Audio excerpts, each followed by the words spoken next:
Зергер әке еңбекқор бала республикалық байқауының балабақша ішілік кезеңіне қош келдіңіздер. Байқауымыздың бірінші кезеңі ер тұрман сыры.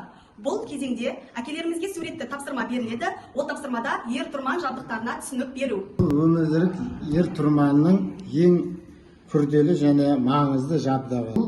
Теріден жасалынады көбісі. Етіне құйма күмістен құйылып оюлар салынады. Аттың ер тоқымы артқа жылжып кетпеу үшін жерді ұстап тұратын әбзелдің бір түрі.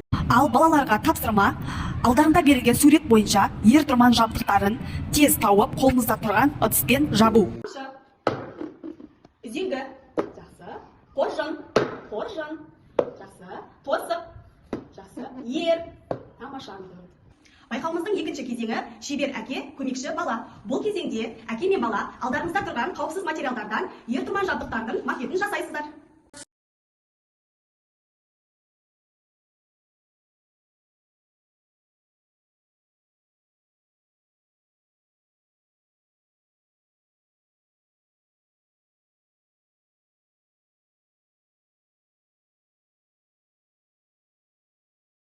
Байқауымыздың үшінші кезеңі епті қолдар, қимылды тапсырмалар кезеңі. Бұл кезеңде қысқа ойын түріндегі тапсырмалар беріледі. Бізде бірінші тапсырма ою өрнектерді құрастыру. Ойынның шарты текшемізді лақтырып, қай оюға түссе, сол оюдың үстімен секіріп, барлық топ кезекпен кезек оюлы текеметті құрастырамыз.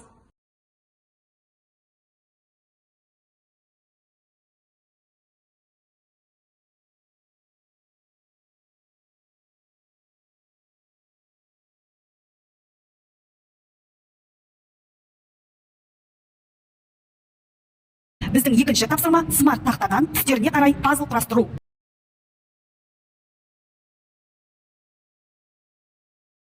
Ер жасап жатқан адам суреті. Жасайтын адамды кім деп айтамыз? Ерші. Үшінші тапсырма епті қолдар жылқының жалын жасау.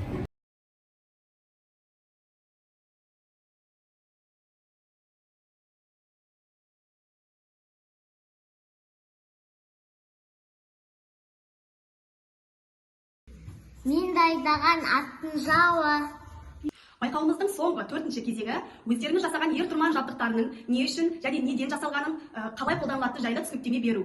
Біздің жасаған еріміз ашамай деген болады. Мына оюларын балам өзі қиып жабыстырды. Бұның басқа елдерден айырмашылығы алды, арты биік болып келеді.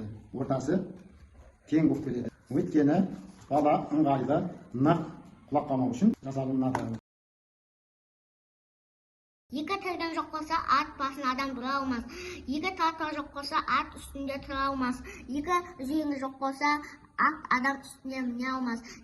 Алмас қылыш сасылдап, алтын жүген жақылдап, өмілдірек шом алтын омырауда ауқылдап. Үзеңгісі алтын, үзеңгісі терме алтын, құйыс қаны құйма алтын, жүгені бар түйме алтын.